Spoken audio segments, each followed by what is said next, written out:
Rồi này chụp cái gì nè, tôi xin nói chỉ kiểu phải trâu xóa nón hải nè, giờ lên đó này chỉ chụp cục bài nè, tôi xin nói chỉ cho trâu chỉ cho o nè,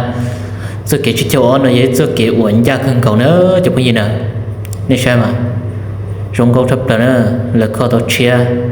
cái mà trong lịch sử một thằng liều tôi xin nè, thằng đuôn nó dọc, này sao mà,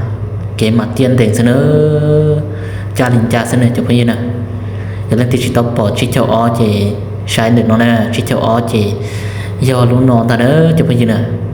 giờ lên ta nó chỉ cho quê bé bài nó bị xe nếu dùng lịch trà thế bé bài sản hồn hai này nếu dùng lịch trà giờ lên ta bé một sao kia tao nè bé u nắng gió trâu luôn bia tên chỉ bao cho yêu mua lo cho yêu blue so cái u nắng gió chỉ xa lâu xa có lúa xa có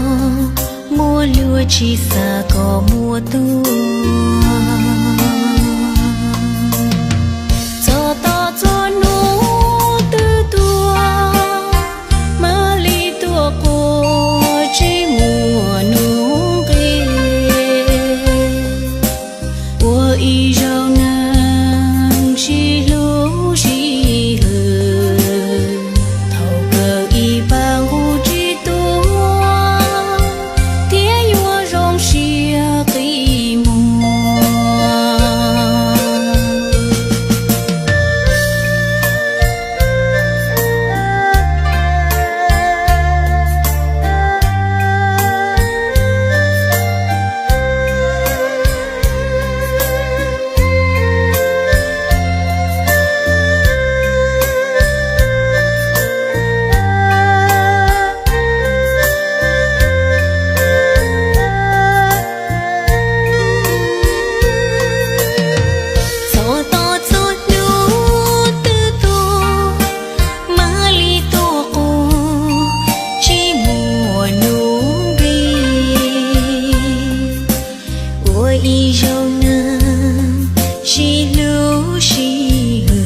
chỉ bao cho yêu mua lo cho yêu blue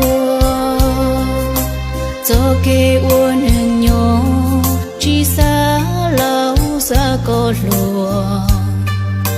xa có mua lúa chỉ xa có mua tua